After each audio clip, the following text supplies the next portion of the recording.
Ang mga sinungaling, marunong ba yang magmahal? Ang pag-ibig nakabatay sa katotohanan, lalo na yung ikaw, yung totoong ikaw. Nung tinanong si Jesus, hinahanap namin si Jesus, kung ako si Jesus at nahalata ko, hindi pala nila kilala at tinanong ko, sino hanap ninyo? Si Jesus na taga Nazaret. Abay, ituturo ko si Judas. Ayan, yan si Jesus. O, ay di siya ang nadakip. Hindi. Ang umiibig, totoo.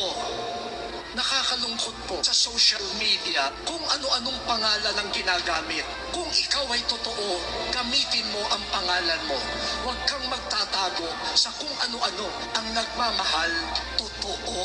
At dahil gumagamit ng ibang pangalan, nagtatapang-tapangan, kung manira, kung pumatikos, matapang lang kasi hindi niya inaamin ang tunay niyang pangalan.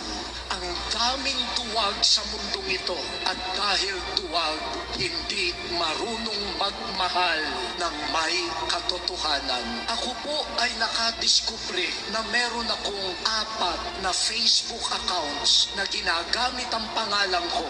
Hindi naman ako ang nagbukas. Kung nandito yung nagbukas noon, pwede ba pakitaas ang kamay? May pangalan ka naman siguro eh. Gamitin mo. Bakit mo hinihiram ang pangalan ko? Ano yan eh? Pagnanakaw yan ng identity. Nung isang taon po, January 31, may nagpadala sa akin, balita na ako ay namatay.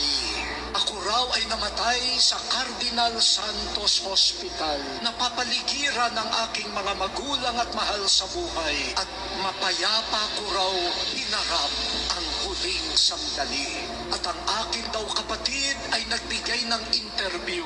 Nagpapasalamat sa lahat ng tumulong at nagdasal para sa akin. January 31, patay na ako.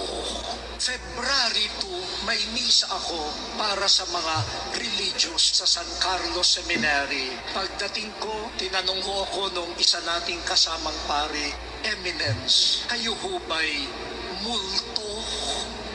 Sabi ko, teka, January 31 yun eh. 31, February 1, February 2, 3 araw na ako'y nabuhay na maguli. Nakakapagduda, ang mga sinungaling, marunong ba yang magmahal?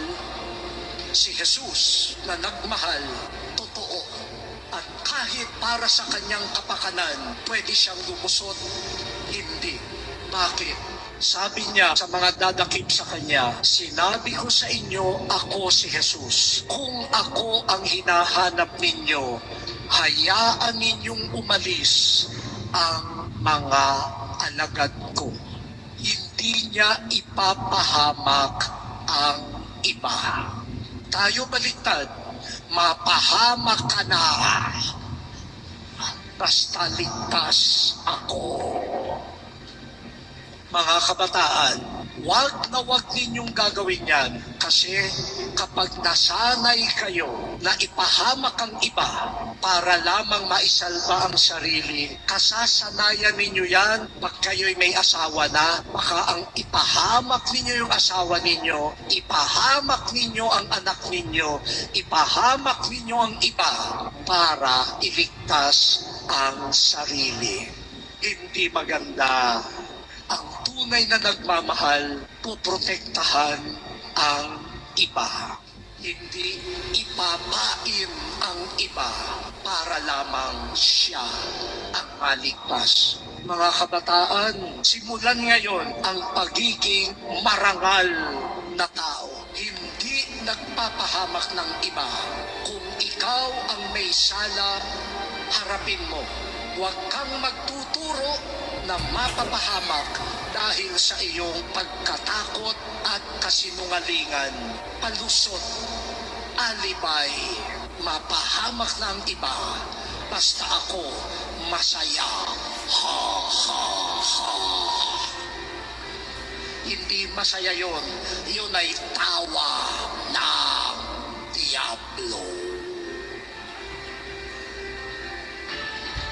Si Pilato, nakita niya, dapat palayain na si Jesus. Pero sa sigaw, natakot siya. Nagpadala siya. Samantalang dumating sa punto, si Jesus hindi na sumagot. Ang panlaban niya sa sigaw ay ang katahimikan. Katahimikan ng isang tao na hindi na kailangang magdepensa sa sarili dahil nasa kanya ang katotohanan. Sa mundo natin ngayon, dinadaan na rin naman sa sigawan.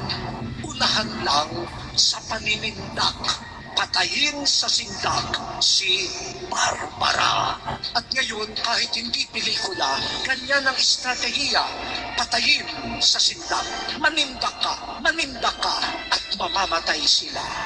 Pero alam ninyo, hindi napatay ng paninindak nila ang pag-ibig ni Kristo. Ang pag-ibig hindi sinisindak. Ang pag-ibig bumubukal, isinasabuhay kahit sa katahimikan.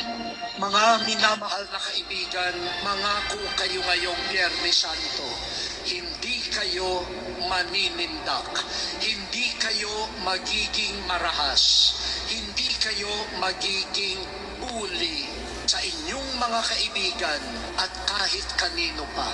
Isipin ninyo, ang nagpapatay kay Jesus, mga naninindak.